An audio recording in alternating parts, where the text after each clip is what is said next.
What makes a legend? What mix of courage, inspiration, and inner strength propels an ordinary individual to make history, to stand out from the rest of the populace, shape the world around them, become heroes or villains?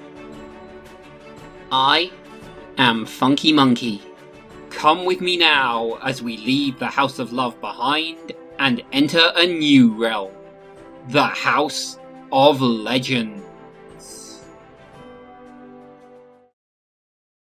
Well, hey there, Internet, and welcome to my House of Legends.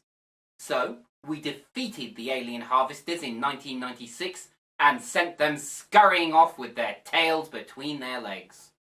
Except, some of us who fought feared that the harvesters might return, and in greater numbers.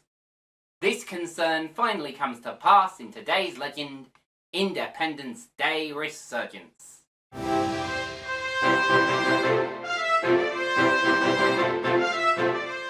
Released in 2016, Independence Day Resurgence is the sequel to the 1996 blockbuster mega hit. It's 20 years later, and Earth has reverse-engineered captured alien technology. But our extraterrestrial foes have also been busy, and they didn't take our victory lightly. Sadly, Will Smith declined to reprise his role as Captain Stephen Hiller, and there was no UK tie-in media of any kind. Moreover, Rotten Tomatoes, at the time of writing, only gives this movie an audience rating of 30%. 30%? Can it really be that terrible? There's only one way to find out. Though I will admit that this was a first watch for me. In any case, come with me now to an almost unrecognisable 2016, as those who celebrated Independence Day will now have to endure Resurgence. It's 20 years later, and on the moon, the latest defensive superweapon is being installed.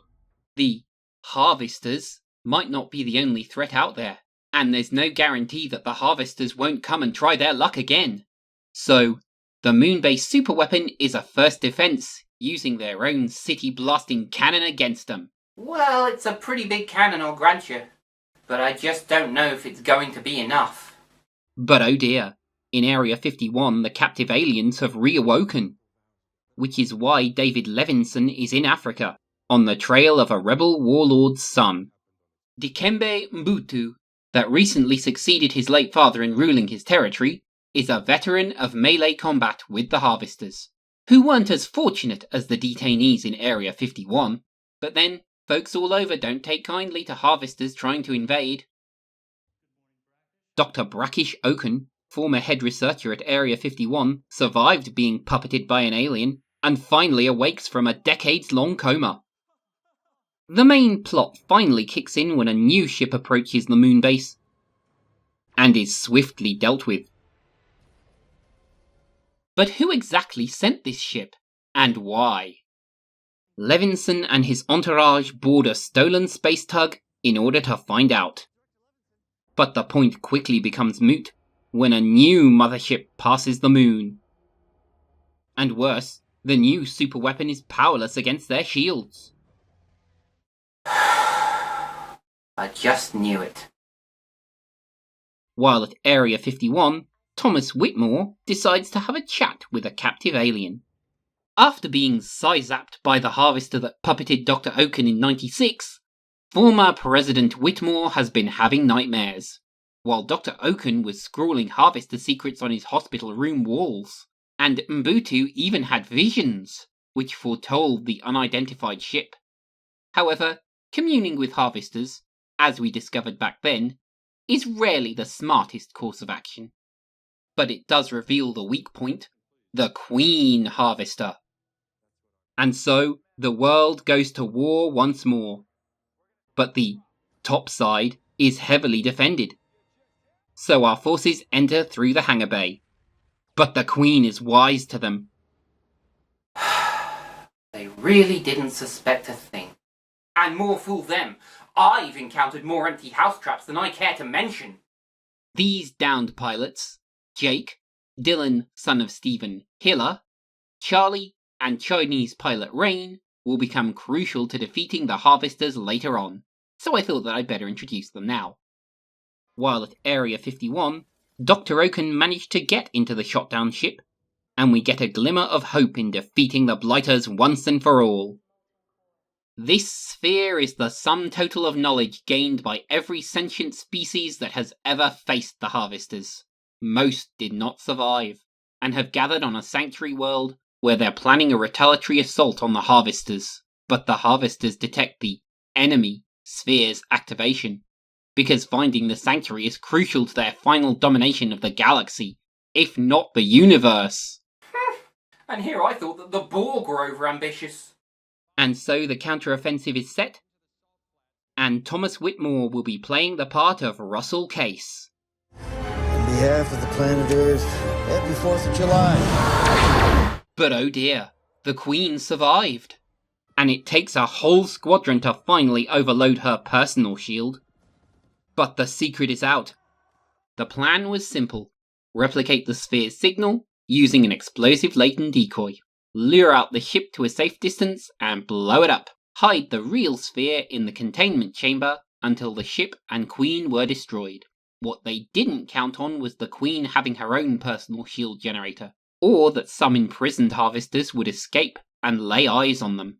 Luckily, humanity is never at a loss, and at the very last moment the plucky pilots put paid.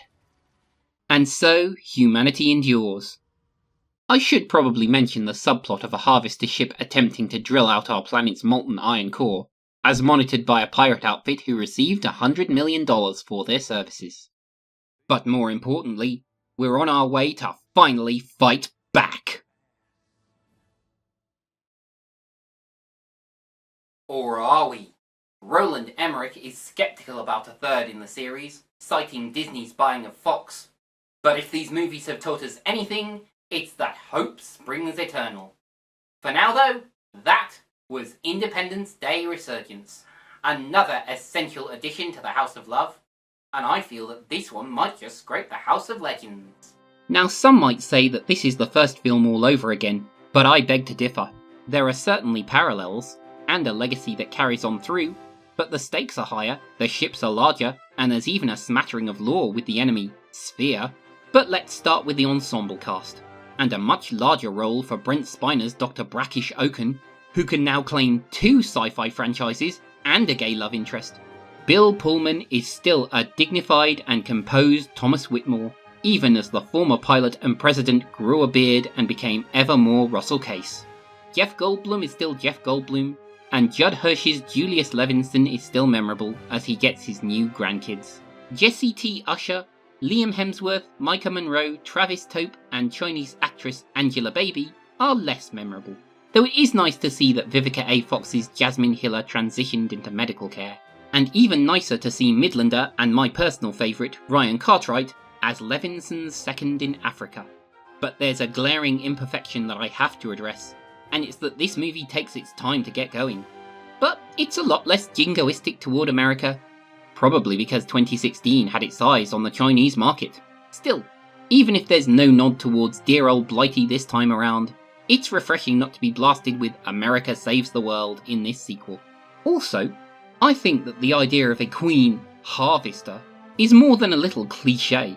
It's been done, and I don't know why we'd assume that an alien species acts like human insects. And the technology of 1996 only barely made ID4 possible. While 20 years later, the scope is much larger, the effects much more digital, but no less spectacular for it. Overall then, this is a much bigger, much more Hollywood kind of movie. Not that blockbusters are, or even should be, the whole of cinema, but if you're gonna make a blockbuster, then I'd certainly say that you wouldn't go far wrong making one like this. It may not have the insane hype of its forebear, but I happen to think that Independence Day Resurgence is a worthy, dare I say, legendary sequel. Harvesters, your days are numbered. I've been Funky Monkey, inviting you to start your own legend, and keep watching the skies. So long, folks.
Hey folks, Funky again. If you liked the video, you know where that button is. Why not consider subscribing and ringing the notification bell? And if you want to be extra awesome, you can check out my crowdfunding links. And if you're not fussed about any of it, that's okay too. So long!